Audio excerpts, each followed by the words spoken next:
Welcome all, ladies and gentlemen, to the Cons of Tarkir Megadraft. This is the conclusion of a 6-week league between our players, with the final 8 participating in a Megadraft, where they will be going through 6 packs, all of Cons, to then build a 60-card deck at the end of it. I am Dan A, commentating with Chris R. Say hi, Chris. Hey, happy to be here. Love a good mega draft, and I think it should be a good one with we got Khans of Tarkir here. So we're currently featured on Maxime, who is the only Sultai representative. So he's got a lot of pressure on his back from the Snake Clan, and he's looks like he's deliberating with one of the ascendancies I would not be like super keen about in terms of between that and the Sultai ascendancy. What's your first pick here, Chris? Yeah, I mean, I think I'd be tempted with the Ascendancy just because I don't think anything else is really that exciting. Be Hmm. interesting to see what he goes for here, I think did and I he actually snag a didn't see. disdainful there? Is that what it was? No, it was a Oh, he fixing went land. for the Okay. land.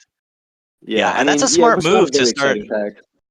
No, we got 6 packs, so fixing's going to be huge. So I can totally understand Oh God, six where he's packs coming is so from. many packs. Yeah, I always forget how many for these So many things. packs. So I mean, the draft is telling him, "Hey man, are you sure you really don't want to be Jeskai? Because here's another with Jeskai ascendancy there. Yeah, kind of a bummer to pass on the Jeskai Ascendancy and then see a Flying Crane technique next pick. Looks like it is as far as WinCon goes. It's like it's pretty hard to do anything about it. So he does snag it up.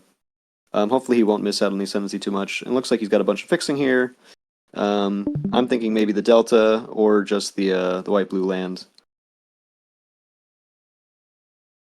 Yeah, a lot of options to choose from. Looks like he's highlighting the charm here. Just keep his options open. It is still very early. I do like the philosophy of just taking the best card in the pack, and in a vacuum, yeah, for sure. I think that charm is most certainly the best. Yeah, and again, we'll see. It felt like for a while in the league we had a lot of multicolor piles, and then right towards the end it seemed to narrow down into a lot of Mardu or Abzan. But we'll see what we get with the Mega Draft. Yeah, there is a critical mass in terms of packs here, but it is such a. It's not the fastest format, so I mean, you can get rewarded for playing clunky. But if you just have a lean, mean Mardu build that's just like super efficient, it's pretty easy to go under those clunky 5-color decks. Yeah, and so far we don't see a lean mean build presenting itself in his seat at the moment. Pick 40 snacks up another land there. Yep. Yeah. Okay. Yeah, these packs have not been not what I want to be what I would want to be seeing. Oh, but there's a No, another strong card in Bear's Companion. yeah, and rewarding him for sort of taking it slow, just picking up some fixing and seeing what he gets. So, what clan were you a part of for the Cons League, Chris? Mardu, horses all the way. Okay, so you have the representative in John, who your clan's leading on, because I think he's also the only Mardu representative. Yeah, that's correct. So it's a good thing that him, because then I'd be pretty biased with selections here. But yeah, he's our only representative. The pride of Mardu, we're calling him. That's right. Looks like for the other clans, we have Eric, representing the Abzan, the only Abzan representative. Eric. We mentioned Tasker, who we're currently on, is the Sultai representative. Teamer, we have in Preacher, Richard, and Nick representing Teamer, and the oh so modest Jeskai, represented by Evan and Daniel G, who I am certainly not biased towards. Yeah, that's right. And Evan, newcomer, right? Newcomer to the league. Yeah, yeah, absolutely. Really impressive So performance that's with pretty exciting. 2010. As a league winner of his first league, I do got to root for the new guy. It would be exciting to see another guy come in out of nowhere and just snag it up. Yeah, a short list there of rookie winners, and you know at the same time as winning the league. Goodness gracious, I'm paying my eyes back to this draft, and yeah, I mean, we have some strong build arounds, but certainly nothing presenting like a clear open lane. Although did you draft cons back in the day, Chris? No, nope, not originally. Yeah, I'm curious what because we've only played sealed, and granted, I played a little bit when it was on arena, but I don't actually know like what's optimal in terms of how people typically go about drafting the set. Yeah. Well, he's got to take a monocolored card here, so that'll be his first one in Oh on his yeah, ninth pick here. Disdainful Shock, pretty strong. He's got a lot of blue in his lands, and I think you can see where he's going. I feel like in drafting this set, uh, when you get down to this like 9 through 14 picks, it sometimes it's pretty rough to get anything that you yeah. really want to play. It shows you how much they've transitioned in terms of design. Because I mean, you'll get to the bottom of the pack and you'll have cards that's like, I don't want to play 4 or 5 of these. Whereas it's very rare these days to see a set where there's so much chaff. Yeah. Yeah, I mean, I don't even know what I would take here. Nothing. I don't want any of these cards. I mean, maybe you take a feed the clan to sideboard against a mega aggro, but like even then, it's like, do I want to be running a card that just gives me 10 life? Oh, those are pretty late Valley Dashers, I think, right? I mean, that could put him on an aggro line, although it looks like he's He not has excited no about him. interest. Going to take the He says Teamer no, banner. thank you. I'd rather stay flexible than force myself into running a bunch of tutus that get really bad without combat tricks. Yeah. But I mean, I don't think you want to be playing a banner in a 6 pack Ooh. draft here. Ooh, this Yeah, is no, exciting. not at all. But I mean, in terms of rares to open that are flexible, Ghostfire Blade is definitely probably one of the best ones. Yeah, I'd be real excited to see that, especially not having a much of a color identity yet. You can just put that Yeah. in anything. Not to be excluded. I mean, Sultai Soothsayer obviously very strong in the Sultai build. 5 mana. Look at 5 cards, I think, or 4. Pick one, ditch the rest. Probably one of the Yeah, 4 cards. stronger charms and Mardu Charm, and then one of my favorite backbreaking cards tempo wise is this Sharpshooter. But he opts to go for the Ghostfire Blade. Yeah, pass a lot of good red cards there too. So be interesting to see what Chris G is in. And Maxime is currently passing to Chris G. And who's behind? Do we know who's behind Maxime right now? It's like okay, John is. John's passing to him. So he's got his pick between 2 Teamer cards here, it seems like, and he's going to go for the uncommon. And it's pretty early in the pack, so maybe there's a world that this rare. I mean, it's not the most amazing rare. It's basically just a big chonker. But if he sees this guy wheel, it might be I mean, a very clear sign that at least Teamer might be the open archetype for him. Yeah, absolutely. Okay, looks like he's pretty interested in these Teamer cards. It's not exactly the color pair I'd want to be, but again, with 6 packs, if you get a critical mass of the really good cards like Bear's Companion, I mean, I would not be unhappy about it at all. Yeah, passing, debilitating injury is nice. The timely horde mate is nice. He's not really on either of those, but there'll be some better cards going around, I think, this pack than the last pack. Looks like he's interested in what is he snagging up here? Oh yes, that was the Teamer Morph. Ooh, a really strong card in Avon, one of my favorites of the set. Yeah, looks like he's got a lane here. I was probably looking to pick up some of the enchantment There, payoffs for the morph. he's saying, I really like this 3 mana 4/2, but I mean, can I really pass up fixing?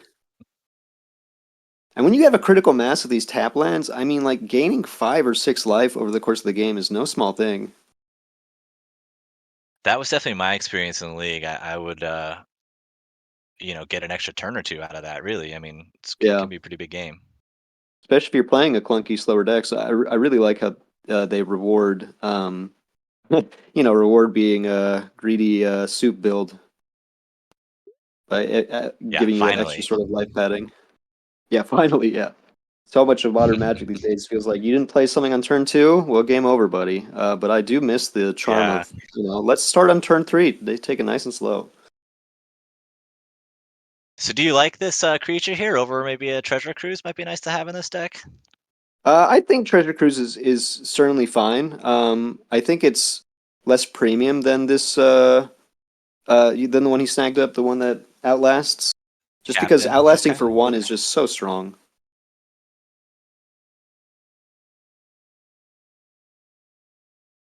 Interesting pick here. Yeah, I'm not sure which one I would prefer between the charm and the bite, because the charm, while, more flexible in terms of option choice, I think in a vacuum just the ease to cast and the potential like blowout of having a Savage Punch early is just sometimes too strong to give up on. And it looks like you'll. Oh no, he disagrees with me. He takes the charm there. I think it's really close though. It really was. Yeah. And this And now is. and now here we are in the point where we're not that excited about any of these cards. Oh, have we wheeled yet? This is what, pick eight? Okay, no, so This we're is about to pick we're about 8. to wheel. Okay. Yeah. Looks like he's on the Whirlwind Adept. Probably not excited to play that. It's a late War Shrieker. It is a pretty late War Shrieker. I like this card for splashing, particularly if you have like, a white or a black rare bomb off curve, because it also just like helps you cast those things you wouldn't typically be able to cast. Well, you called it. He got that Teamer Rare back to He did. Tusker. Nice. He did. Okay, so Yep. he, I think at this point he's probably all but locked in. I mean, granted, in a six-pack draft, you got plenty of time to, adjust lanes pretty radically. But I mean, two Bear Companions, the Ascendancy, the Aven. He looks like he's in a pretty strong spot right now. Yeah, I think it's not worth deviating unless you open, a Wingmate Rock to try and splash or something like that. But it looks like he's in pretty good shape.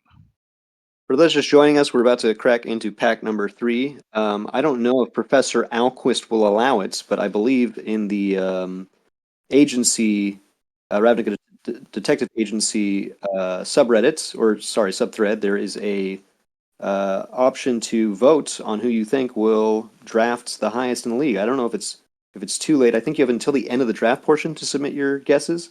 But yeah, clues will be awarded for the top three detectives who score the highest in terms of league winner predictors of the Megadraft there.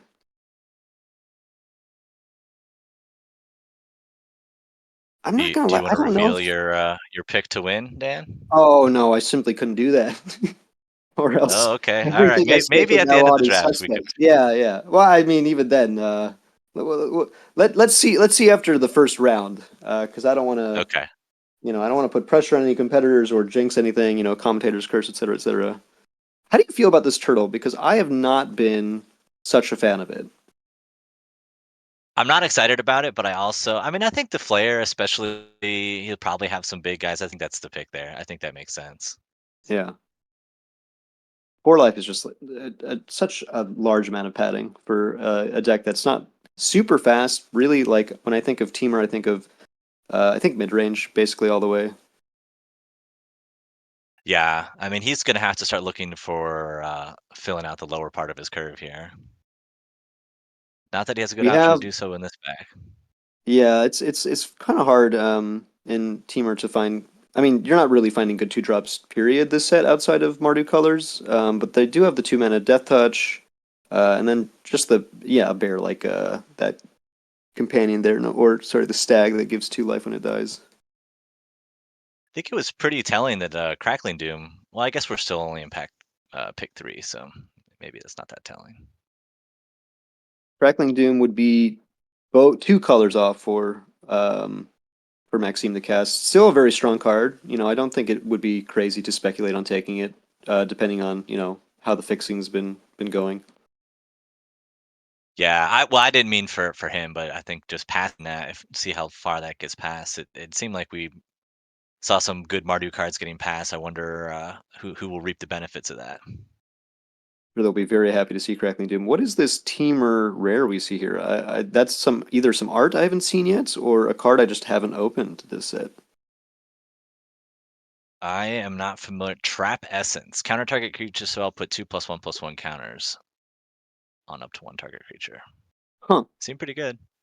So yeah, it does seem pretty good. I mean, especially I don't know if you've played with that mutation counterspell in this current morph set, but that one has exceeded my expectations so far in Yeah, I think green that card blue. is great.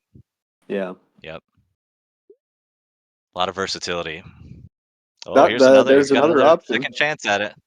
He didn't even give it the time of day the first time around. Maybe let's see if he how he feels about it the second time. He has no interest in it. Just going for the Arrow Storm. I'd be pretty tempted. Yeah, I mean, Aerostorm's also a really good card. The issue I have with Aerostorm is that it's typically just difficult to cast in a lot of builds, especially builds that aren't primarily red. Um, just having double red in a set where you're like playing so many tap lands for like incidental sources, being able to double up sometimes is just more difficult than you think it would be. Yeah, and I think for him, that's a card you want to end games in an aggro deck, right? He's got other ways Yeah. to end game.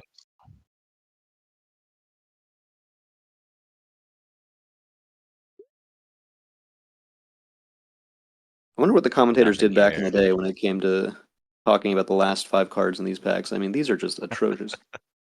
It must have just been story time. But everyone's keeping us moving. We're moving pretty good clip here. No one's Yeah, this is sitting on the last seconds. do appreciate these players steaming through these garbage picks. Yep. So many chances at a shatter. For all those backbreaking artifacts, like the morph he Exactly. has in 3 and the Ghostfire Blade. But even then, like, do you really want to run the risk of siding it in against another 60 card deck? Just, man. No, you'd have to see Yeah. multiple options.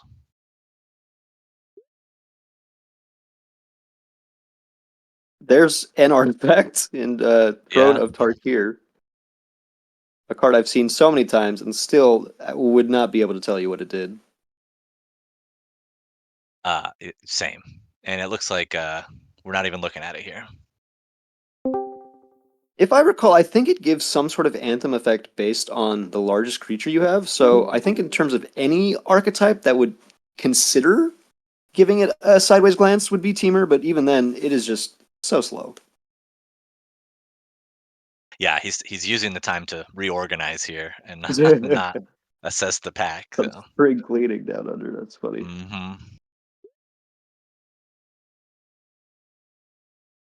Okay, another flare or a land that would go well for him.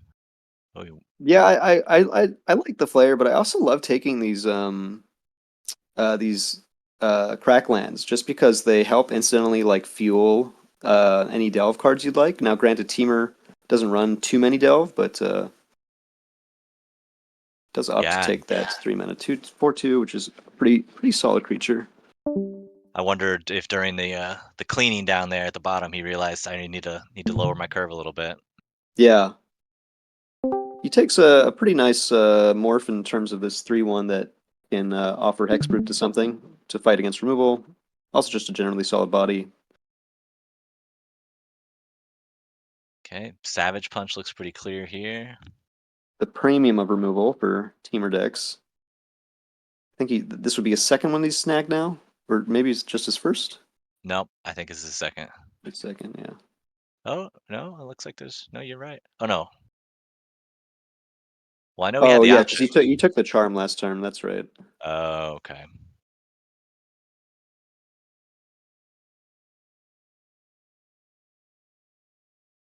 So I know you're rooting for your buddy John. Is there anyone else here in the standings that you have a particular that you're rooting for? Well, yeah. I mean, I got to go for John, my buddy in real life, and then Mardu Klansman and everything there. But I'm always looking for the rookie. I like to see Yeah. what Evan can come in here and mix it up. Must have been fun doing the league with one of your in real life buddies. How was your clan experience like over the course of the league? I think it was great. I think we set a good tone of people hopping in and discussing builds and running some practices. And yeah, I mean, I love the family leagues, the team leagues, the Yeah. partner leagues. I think it's you know, it just brings the community together by separating it. You know. And I mean, I think it shows how effective it is considering the signups we had for this recent league. We broke records, I think. Yeah, I think our Karlov Manor is the highest total we've had for folks coming in here, and it's great to see so many new people too. So I wonder if that's, you know, the Reddit post or if it's you know, word of mouth, friends being like, "Hey, you should check this out. It was super fun last time."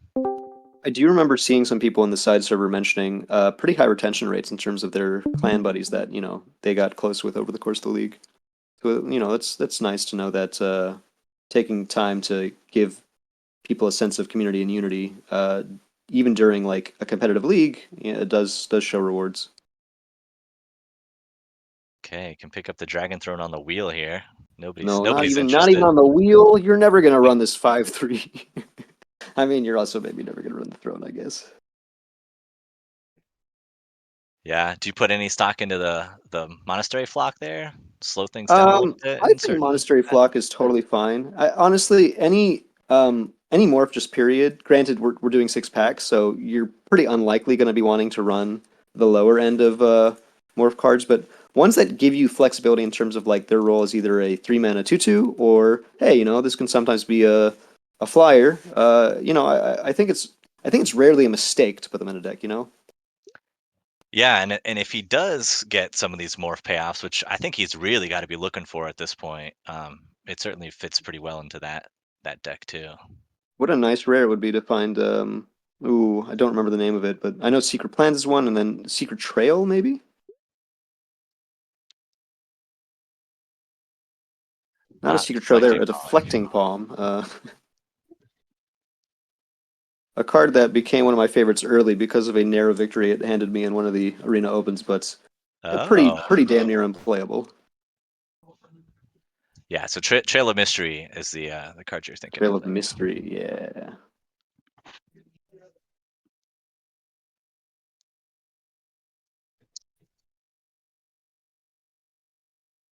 So it's checking the Sounds name there. good. Does he have something highlighted for this pick? Oh, then yeah. It looks like he's probably going to grab another one of the Outlast guys there, the Tuskguard Captain.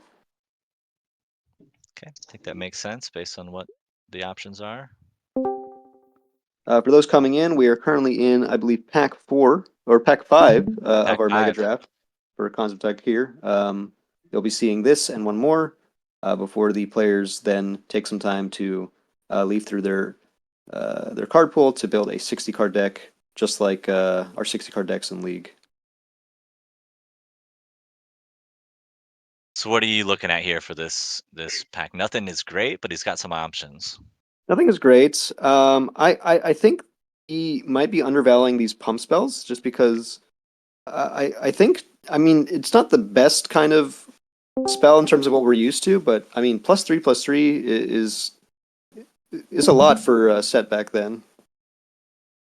Alternatively, I might be considering like picking up the suspension field just because it's pretty premium removal in a color I might be splashing for. Do you see what he opted to go for there? I did, and then he went for the Jeskai Wind Scout. That was his last pick. Gotcha. Yeah, I think it's he doesn't have many ways of going over the top, so I like picking that up as an option. Nothing here for him though, outside of maybe the reach outlast guy. Oh, there's another morph there and Yeah, Teamer. he's Okay. taking a Teamer Morph, the Snowshoe Rider.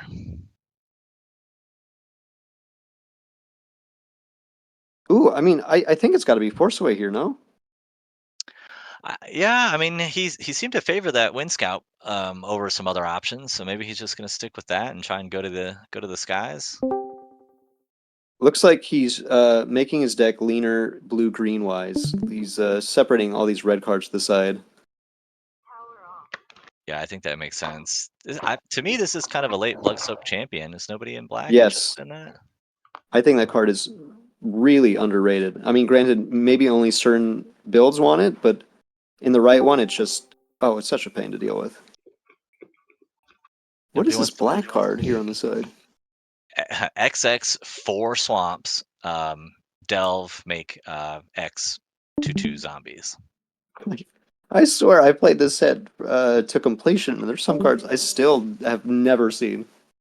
Yeah, I don't think that gets cast a lot. Just gonna pick up a 2-drop here, kind of Yeah, I like this 2-drop. forced into As it. far as bears go, the activation isn't so expensive, and the information can go a long way. I think he's really happy to see this Rugged Highlands here. Oh yeah, that's pretty late fixing in the colors he wants to see.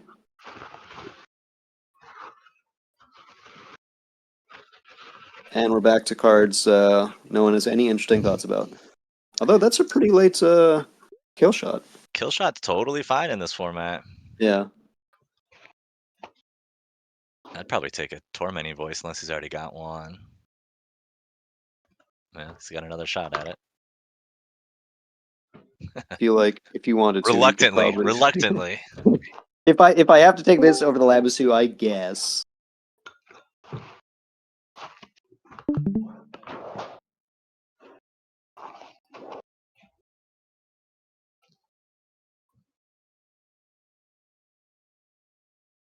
Okay, so if we look at his build here, he's got 15 cards he's maybe putting in the sideboard and 4 lands. So he really does actually have to pick up some playables that, Yeah, finish his deck out. and it looks like he's not a big fan of cute stuff like Ascendancy. Looks like he put that away. Mm-hmm. Which to me is granted it's really bad if it just doesn't hit a creature, but it does look like his deck has a critical mass of 4 power creatures to, potentially get some late game card advantage going. Yeah, no, I think so too. These rares have not been super kind to Maxime so far in terms of being either just like good or in his colors. Uh, no, I mean the land is okay, not exactly what he wants, but maybe can open up a little bit of splash. I mean that Master of Pearls is going to be a nice pass for somebody to pick up. Oh yeah. Whoever is the Marty player to his left or right, I think probably has a killer looking deck at this point. Okay. Dig through time, that's a fun one. Yeah, I like Dig Through Time. Notable difference between that and Treasure Cruise is that it is an instance, which makes it a lot easier to feel good about passing a turn doing nothing but drawing 2 cards, I believe, through 8. I think that's right. Yeah, two out of 7. How do we feel about Maxime's deck so far, as we're rounding into our last pack of the 6? Well, I don't love it, but I don't know what else I would have done in the seat. I think he got a Yes. little unlucky to not get any payoffs for this. It'll be interesting to see if he's been getting cut or if there's that sort of thing hasn't been opened. Yeah. No, 100% agree. It's not the seat I would have done, but I haven't seen anything like glaring that I would have done differently. 100%. No, got a couple options here on his lands. Notably, all have red in them. With red being a Oh, splash color, that kind of works out. yeah. No, that's pretty ideal actually. Yeah. Yeah. Yeah, I mean he's got a bunch of little soldiers, but nothing that's just like I'm gonna play this and you're gonna really wish I hadn't. Yeah, but I was looking at the stats. So Maxime is 11-time Megadraft 11. and Good God. 3-time league winner. So if someone's gonna make this work, I think we're looking at the right guy. He's won 11? That Made the is a made the Mega Draft crazy 11 amount. times. Yeah.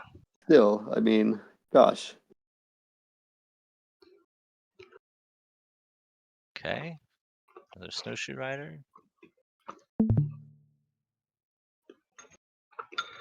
Last call for getting your guesses in for Alquist Prof's Ravnica Detective Agency. The deadline is until the end of the draft. to guess who the top three detectives or who the top eight will be for this mega draft. The top three detectives will score the highest and get some clues for their effort. So you didn't want to reveal your picks, but let's say theoretically you had Theoretically, yes. Maxime in your top three. You've already submitted your choices. How do you feel Yes. about that selection now, Um, basically seeing the deck here? I mean, like you said, he's 11 times top eight. The man, maybe it's not the tools that matter as much as the man wielding it. But let's just say I wish maybe his number was lower for me at this point. Okay, we'll see. We'll see how he goes here. I think I might have just gone on like autopilot mode, seen his name, and just gone like, oh, okay, number one. Yeah, number one. I Yeah, think him and Richard are probably would be my favorites. I think to if you're just going on past league performances. Although I think we've got 4 past league winners in this top 8. that's right. Frisky, Tassiger, Richard, and I believe Goku for sure. Yeah, John has Yep, definitely won. yep, I think 2 leagues, that's 3 leagues, maybe. correct. Two He leagues. brags about it every episode, so I I gotta know. remember. Don't you listen? 4-time Mega Drafter, 2-time league Four. winner. That's right. That's right. That's right. Oh, how could I forget? Okay, so now I don't know if we have the ability to access these draft logs, but maybe we'll take some time and see how everyone else's decks shaped up. Okay, he's gonna build off stream here.